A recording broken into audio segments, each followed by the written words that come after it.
नमस्कार साथियों, तेरी मेरी कहानी साइकोलॉजिकल सेशन में आज रविवार है और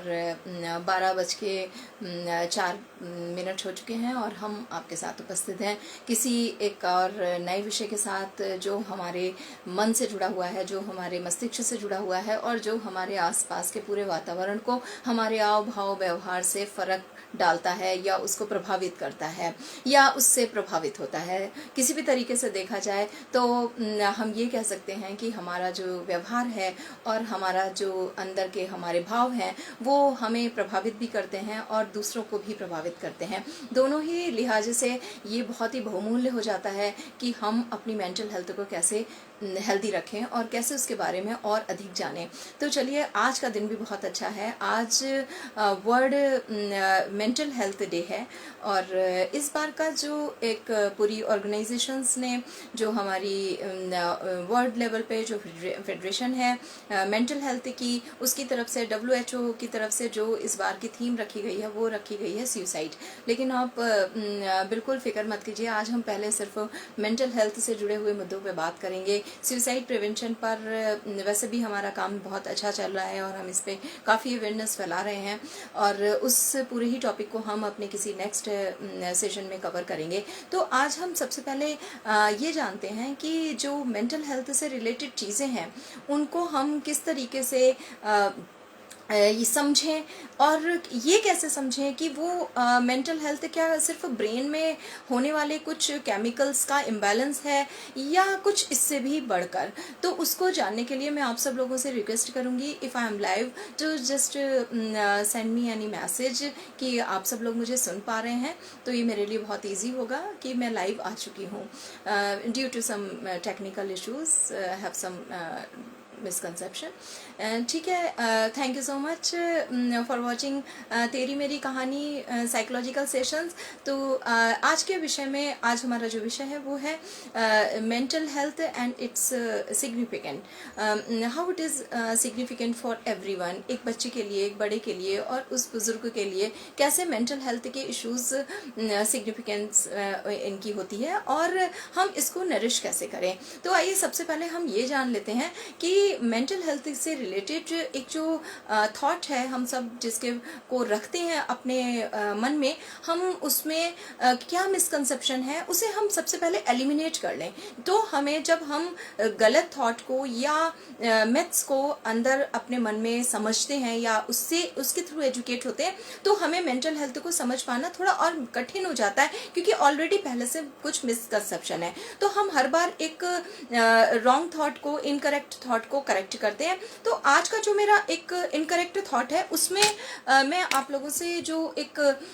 चीज़ पर गौर करने को कहती हूँ कि जब भी हम, क्योंकि मेंटल हेल्थ एक बड़ा वर्ड है, जिस तरीके से फिजिकल हेल्थ एक बड़ा वर्ड है। फिजिकल हेल्थ में आपका हार्ट, किडनी, लंग्स, लीवर, बहुत सारी और भी चीज़ें आ जाती हैं। ठीक उसी तरीके से आपकी मेंटल हेल्थ में भी आपका ब्रेन, आपकी बॉडी, आपका मन, आपकी फीलिंग्स, आपका सिचुएशनल कंडीशंस, आपके डिसीजन मेकिंग, मेमोरी, बहुत सारी चीज़ें आ जाती हैं। अब वो चाहे बच्चे से जुड़ी हों, बड़े से जुड़ी हों या लेट एडल्टहुड या एडल्टहुड से कंडीशंस वो जुड़ी हुई हों, लेकिन इस सब के लिए हमारे मन में जो एक बहुत स्ट्रांगली एक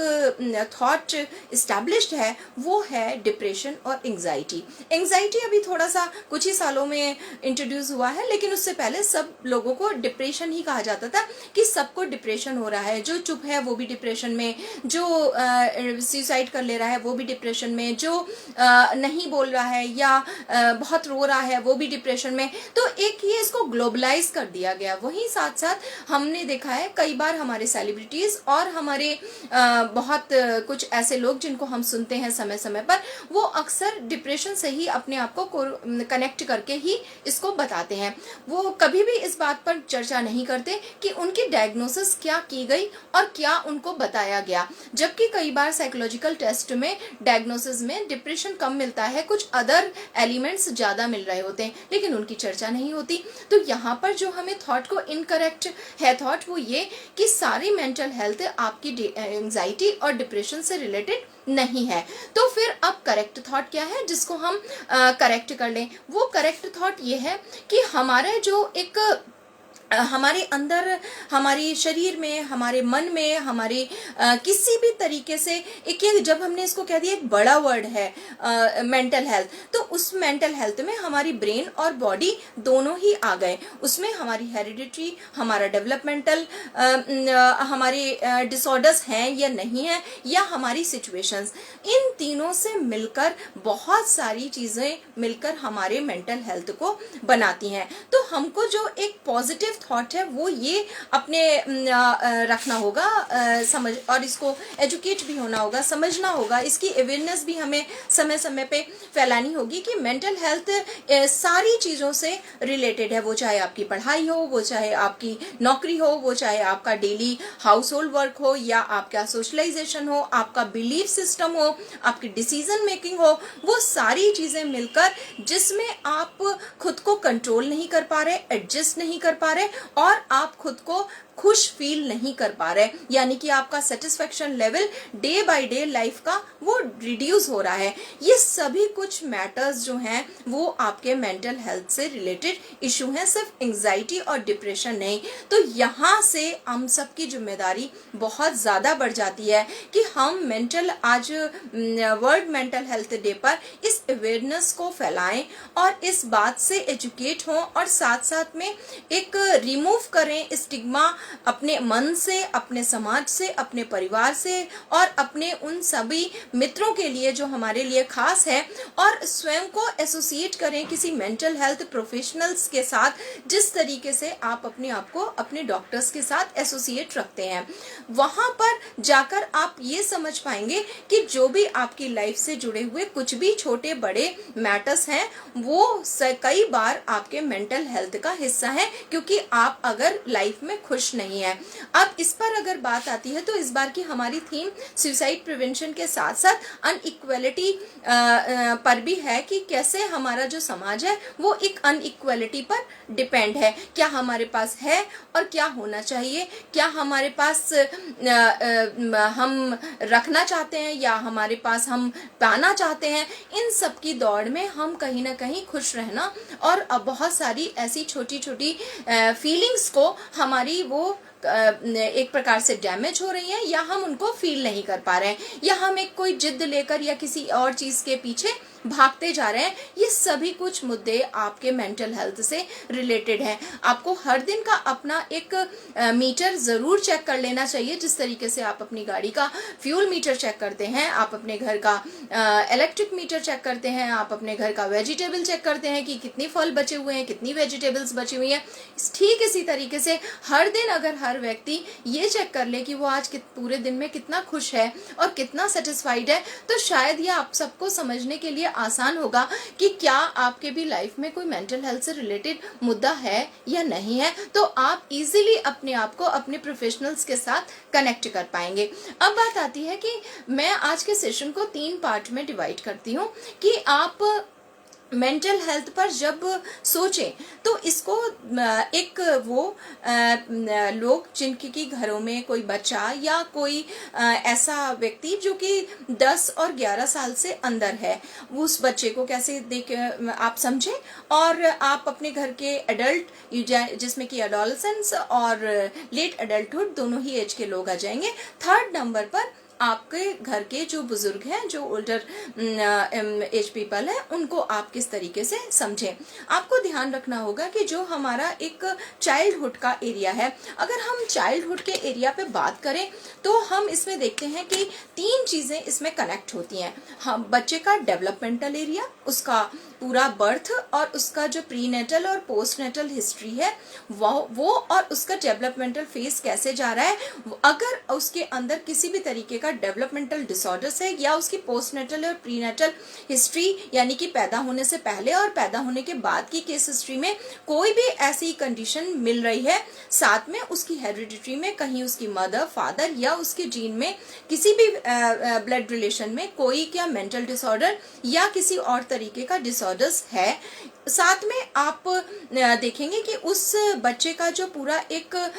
कोरिलेशन हो रहा है कि कैसे वो कंसीव हुआ, उससे पहले की उसकी क्या कंडीशंस थी उसकी मदर की, वहां पर वो सारी चीजें मिलकर उस बच्चे को डिसाइड करती हैं कि वो किस तरीके से मेंटल हेल्थ के एरिया में आ रहा है या किस तरीके की डिसेबिलिटी और डिसऑर्डर्स को में वो पाया जा रहा है, और हम इस तरीके से पूरा एक रोड मैप और उसको समझ के आगे चलें। अगर अब सेकंड नंबर पे बात है एडल्टहुड, जिसमें एडल्ट और लेट एडल्टहुड यानी कि आपका 50 और 55 ईयर्स तक के एज को हम शामिल कर लेते हैं, या अप्रॉक्स 60। तो वहां पर हम देखते हैं कि उसकी हेरिडिटिकल या उसकी डेवलपमेंटल और जो उसका पूरा एक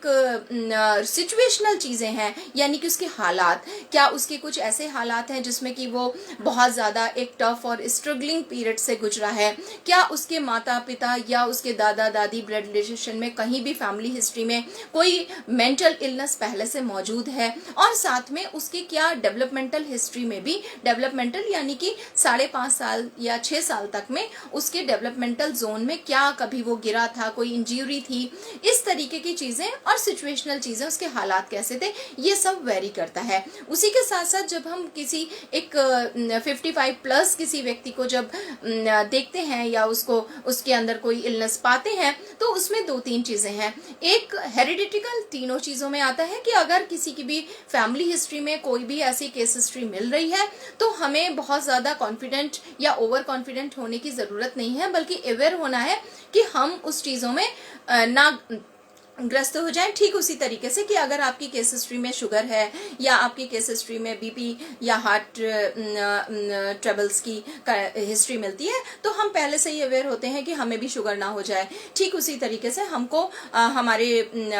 55 के बाद के केसेस में भी अपनी हेरिडिटी पर पूरा एक फोकस करना चाहिए कि कहीं हमारी फैमिली हिस्ट्री में ऐसा कुछ सिम्टम्स तो नहीं मौजूद थे। साथ में आपके ब्रेन की कंडीशन, आप क्या बहुत ज़्यादा आपका जो ब्रेन है उसमें क्या किसी तरीके से कोई ऐसी चीज़ें हैं जहां आपका मेमोरी लॉस हो रहा है, या वहां पर आपको कोई चोट लगी है, एक्सीडेंटल है, या आपको कभी पैरालिटिकल अटैक आए हैं। साथ में आपका जो सिचुएशनल है, क्या आप बहुत ज़्यादा स्ट्रेस में रहते थे, आपने एक लंबा समय कुछ अलग तरीके से जीवन को अपने ठीक तरीके से नहीं जिया है, ये सब मिलकर 55 प्लस में बहुत सारी ऐसी मेंटल इलनेस को, जिसमें कि अल्जाइमर, डिमेंशिया, डिलेरियम, ये सारी चीज़ें बहुत ज़्यादा आती हैं, उन सब चीज़ों के केस बनते हैं। अगर इन सारी चीज़ों में, जैसे मैंने 3 चीज़ों में आपको बांटा, childhood, adulthood and older age, वहाँ पर जो सबसे इम्पॉर्टेंट पार्ट है वो इम्पॉर्टेंट पार्ट है डायग्नोस्टिकल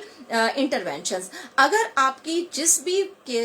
एज में आपको फाइंड आउट होता है आपका बच्चा है, बड़ा है या बुजुर्ग है, आप सबसे पहले उसका करेक्ट डायग्नोसिस होना इम्पॉर्टेंट है। जो भी डायग्नोसिस का पैटर्न है वो साइकोलॉजिकल टेस्टिंग है, ये चाहे साइकेट्रिक आप मेडिसिन को इनटेक कर रहे हैं या नहीं कर रहे हैं, but psychological assessment is required for everyone. ये अगर इस बात को हम जंप करके, अक्सर हमारी रॉन्ग प्रैक्टिसेस का ये पार्ट रहा है, जिसमें विदाउट असेसमेंट और विदाउट साइकोलॉजिकल टेस्टिंग को इग्नोर करके डायरेक्ट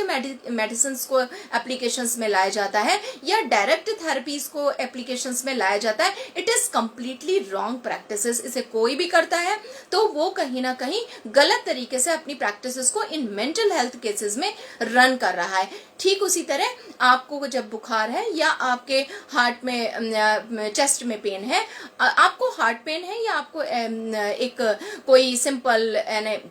एंजाइटी है या आपको पैनिक अटैक है या आपको गैस्ट्रिक ट्रबल है, ये सीधे सीधे तभी पता चलता है जब आप टेस्टिंग करा लेते हैं। डॉक्टर आपको इमीडिएट कहता है कि ईसीजी कराइए, इको कराइए, और हम बहुत ही इजीली ब्लड टेस्ट या किसी भी तरीके के इस टेस्टिंग के थ्रू चले जाते हैं। इवन छोटी सी चीजें हैं कि प्रेगनेंसी लेवल को भी हम चेक करने के लिए टेस्ट के थ्रू ही आगे बढ़ते हैं। क्या हम कभी भी प्रेगनेंसी की हमें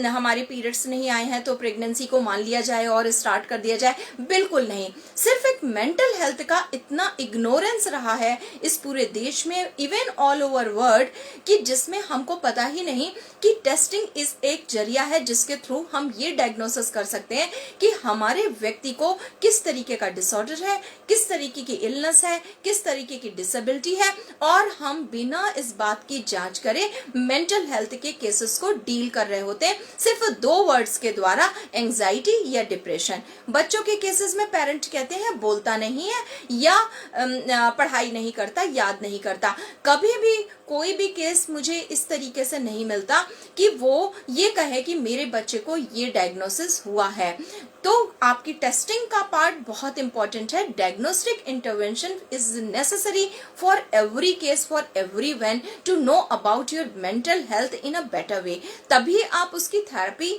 या ट्रीटमेंट या मेडिसिन को डिसाइड कर पाएंगे। नहीं तो कई बार बहुत साल तक आप ऐसे ही मेडिसिन को इनटेक कर रहे होते हैं और जिनकी वजह से आपकी इलनेस या आपकी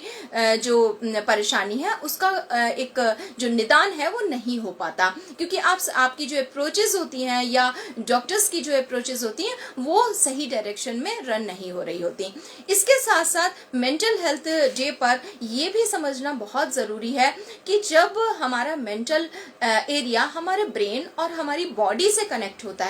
तो हम उसको कैसे बैलेंस करें कि हमारा जो मेंटल हेल्थ है वो हमेशा फिट रहे। तो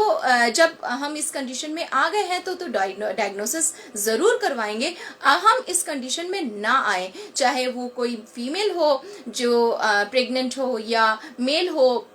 जो अभी अपनी जॉब में सेटिस्फैक्ट्री ना अपने आप को फील कर पा रहा हो, या वो स्टूडेंट हो जो अपने आप को लाइफ में खुश फील नहीं कर पाते। उन सभी के लिए जो मेरी गाइडेंस है वो बहुत सिंपल है। बस आपको इसके बैलेंस मोड पर ध्यान रख लेना है। इसका जो बैलेंस मोड होगा उस मोड पर हमने 3-4 चीज़ों को रखा है इम्पोर्टेंट, कि सबसे पहले आप जब सवेरे उठते हैं और जब आप सोते हैं, कोशिश करें कि आप अपना सवेरे का जागना और सोना, यानी कि आपकी बॉडी क्लॉक हर एक बच्चे की जो अब लगभग 2.5 से 3 साल की एज में आ रहा है और कितनी भी एज तक जब तक आपकी सांसें चल रही हैं, ये इस बात पे मेरा सबसे ज़्यादा फोकस होता है कि अगर आपकी बॉडी क्लॉक बन जाए तो आप अपने आप को ये मानिए कि आप शायद इस पृथ्वी के बहुत ही धनी व्यक्ति हैं जिसकी बॉडी अपने आप बता देती है कि अब उसे सोना है, अब उसे जागना है, अब उसको प्यास लगी है और अब उसको खाना खाना है। अगर आपकी बॉडी क्लॉक एक सेट रूटीन पे काम करेगी और आप एक बच्चे को बचपन से उसकी बॉडी क्लॉक के तहत आगे बड़ा करेंगे और स्वयं को भी उसी बॉडी क्लॉक में लाएंगे, यानी कि डेली का स्केड्यूलिंग और डेली का जो रूटीन है, आपके दिनचर्या का समय निर्धारित होना चाहिए। रेयर 365 दिन में अगर आप किसी भी ऐसे 20-30 दिन अपने इस रूटीन को ब्रेक करते हैं, इट डजेंट मैटर आप बहुत बीमार हैं या आपके घर में कोई ओकेजन है, अब उसके अलावा आप कोशिश करें कि आप एक फिक्स दिनचर्या का पालन करें अपनी मेंटल हेल्थ को अच्छा और सुंदर बनाए रखने के लिए। साथ में जब आपका बॉडी क्लॉक और डेली रूटीन फिक्स हो जाता है, दिनचर्या फिक्स हो गई, तो आपका जो डाइट है और जो आपका फ्रूट इनटेकिंग है उस पार्ट पर आप बहुत अच्छे से डिसाइड कर पाएंगे कि आप किस समय रोटी खाएं और किस समय केला, किस समय आपका ये जो समय है पानी पीने का है या ये समय जूस पीने का है। आपका पूरा रूटीन, पूरा डाइट प्लान बिल्कुल एक फिक्स हो जाएगा। अब बात आती है वो चीजें करने की जो हमें अपने दिनचर्या में शामिल करनी है अपार्ट फ्रॉम द आपका डाइट और आपका जो बाकी सोना उठना जागने का समय है। उसमें आप सबसे पहले जिस चीज को इनबिल्ड करें और उसको शामिल करें वो 2 चीजें बहुत इंपॉर्टेंट है। First is fitness. उस फिटनेस में आप जरूर ध्यान रखें कि एक्सरसाइजेस जिसमें कि आप अपनी मसल्स को स्ट्रेच करें। सेकंड इज मेडिटेशन, जिसमें आप ब्रीदिंग एक्सरसाइजेस के थ्रू अपने आप को ध्यान और अपना पूरी बॉडी के जो इंटरनल ऑर्गन्स हैं उन सब का एक संतुलन बनवाएं। साथ में आप थोड़ा सा योगा और थोड़ा सा एक हर एंगल में थोड़ा खड़ा होना, बैठना, लेटना, पीठ के बल लेटना, पेट के बल लेटना, आप और कुछ थोड़ी सी एक्सरसाइज ऐसी जिसमें आपको जंप करना है, यानी कि पूरे अपने वजन को लेकर कूदना है। तो अगर आप अपने पूरे एक्सरसाइजिंग शेड्यूल को 2 पार्ट में बांट लें, थोड़ा सा शाम को और थोड़ा सा मॉर्निंग में, चाहे वो 20 मिनट्स हो या 30 मिनट्स हो, 2 बार में अगर आप इसको डिवाइड करेंगे तो आप इन सारी चीज़ों को बहुत अच्छे से हर एक को शामिल कर देंगे और आपका एक चार्ट बन जाएगा। आप मॉर्निंग में क्या करते हैं और इवनिंग में क्या करते हैं, क्योंकि मेडिटेशन और फिटनेस का पार्ट हर एक बॉडी के लिए इम्पॉर्टेंट है। वहां से आपका ब्रेन भी कनेक्ट होता है, आपके हार्मोन्स कनेक्ट होते हैं, आपके जो एंजाइम्स हैं, आपकी जो ब्लड सर्कुलेशन है, आपकी बोन स्ट्रक्चर है, आपका मसल्स का स्ट्रेच होना है, वो सब कुछ आपको बहुत ही